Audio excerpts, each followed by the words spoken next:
अरे भाई, तुम कानून की बात मत करो। सिस्टम सुधारने में 76 साल लग गए। अब जो सिस्टम है वह बहुत बढ़िया है, क्योंकि अब फैसला ऑन द स्पॉट होता है।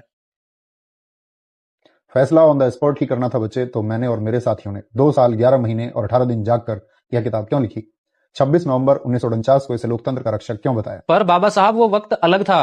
आज हमें संविधान से ज्यादा समाधान चाहिए। माफ करना, पर आपकी यह किताब कमजोर पड़ गई है, क्योंकि अपराधी छूट जाते हैं और गरीब तारीखों में पिस जाते हैं। संविधान कभी कमजोर नहीं हो सकता बच्चे, उसे चलाने वाले कमजोर या बेईमान हो सकते हैं। मैंने चेतावनी दी थी, संविधान चाहे कितना भी अच्छा क्यों ना हो, अगर उसे लागू करने वाले लोग बुरे होंगे तो वह अंततः बुरा साबित होगा। आज तुम जिस गुस्से में हो वो गुस्सा व्यवस्था के खिलाफ होना चाहिए था, लेकिन तुम्हें एक दूसरे के खिलाफ लड़वा दिया गया है। कोई नहीं लड़वा रहा, हम जाग गए हैं। हमें बताया जा रहा है कि हमारा धर्म खतरे में है, हमारी पहचान खतरे में है। खतरे में धर्म नहीं, खतरे में तुम्हारा विवेक है। मैंने सपना देखा था हम भारत के लोग, we the people of India का, लेकिन आज कहीं हिंदू है, कहीं मुस्लिम, तो कहीं दलित है।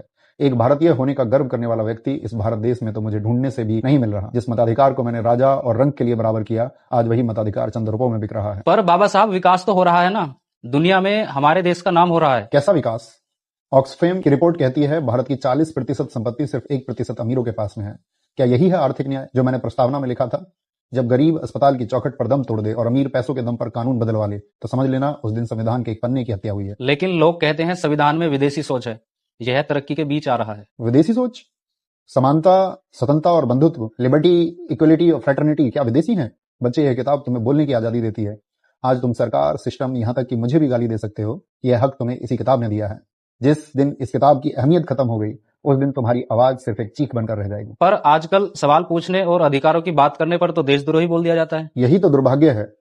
लोकतंत्र की इमारत 4 स्तंभों पर टिकी थी। पहली विधायिका संसद, जहां अब बहस नहीं सिर्फ शोर होता है। दूसरी कार्यपालिका, पुलिस और अधिकारी जिन्हें संविधान की रक्षा करनी थी पर वो सत्ता की रक्षा कर रहे हैं। तीसरी न्यायपालिका, कोर्ट, जिसे अव्यवस्था और दुर्व्यवहार के खिलाफ बोलना चाहिए पर वो अक्सर खामोश रहती है। और चौथा स्तंभ, मीडिया, जिसे सरकार का आईना बनना था लेकिन वो सरकार का भोपू बन गया है।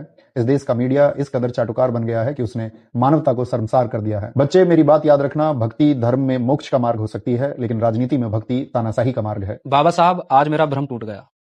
मुझे साफ दिख रहा है, असली खतरा संविधान को नहीं, हमारी सोच को है। यह लड़ाई किसी पार्टी के खिलाफ नहीं, अपने अधिकार और वजूद बचाने के खिलाफ है।